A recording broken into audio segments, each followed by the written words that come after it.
I definitely take issue with a number of decisions that Donald Trump makes, especially when it comes to the people that he decides to appoint to very important positions, including this one, because I did have to make sure that I wasn't going crazy. But when I say that you are the least qualified FBI director in the history of the FBI, that is real, because you are the only one that never even served with the FBI prior to joining, yet we are supposed to believe that you are the greatest thing since sliced bread. I didn't ask you a question.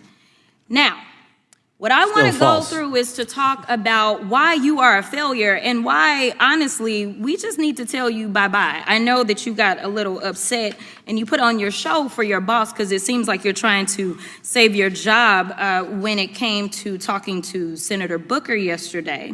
But let's go through some of your failures.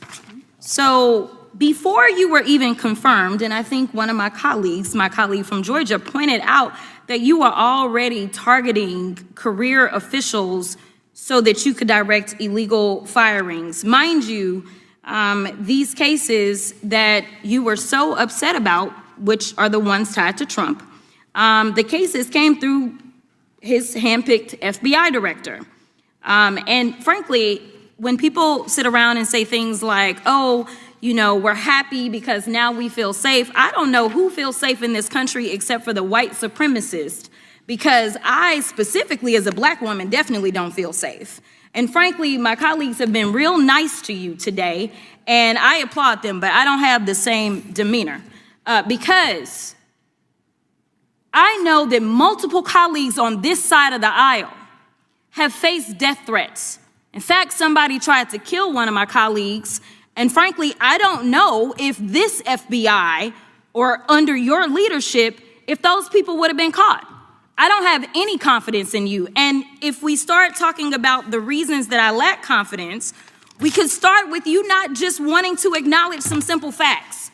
Simple facts like the vast majority of the threats are coming from right-wing extremism. And I know my colleagues have tried to stress this, but I decided that I would maybe do it in a different way. Number one, I have a couple of UCs. Kim Buck, one of multiple Republicans receiving death threats for voting against Jim Jordan as House Speaker. Without objection. Another one, Republican lawmaker says she received death threats after voting against Jim Jordan in Speaker's race. Without objection. In addition, there was another one from another colleague who now is leaving Congress because they said that they were calling his wife anonymously and threatening her life to the extent that she ended up sleeping with a firearm. Without objection. Okay, so here's the deal. How are we supposed to have confidence when you're sitting up here telling the Senate yesterday that it will take you 14 years before you can get the FBI fully staffed to do their jobs? You're also now redirecting resources so that they can go and play ICE agents on the streets. You're getting rid of your most qualified people. And even when it came down to somebody that you consider to be a friend, you were posted up having some fancy dinner to the extent that you posted not only once erroneously, you posted twice erroneously as it relates to catching somebody. And then you want to go and say, let me take a victory lap.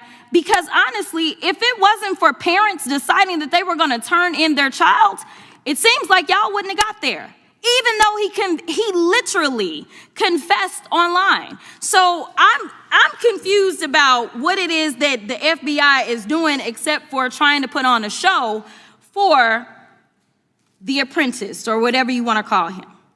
The day after all of this took place, there was domestic terrorism that was taking place at HBCUs. They were targeted.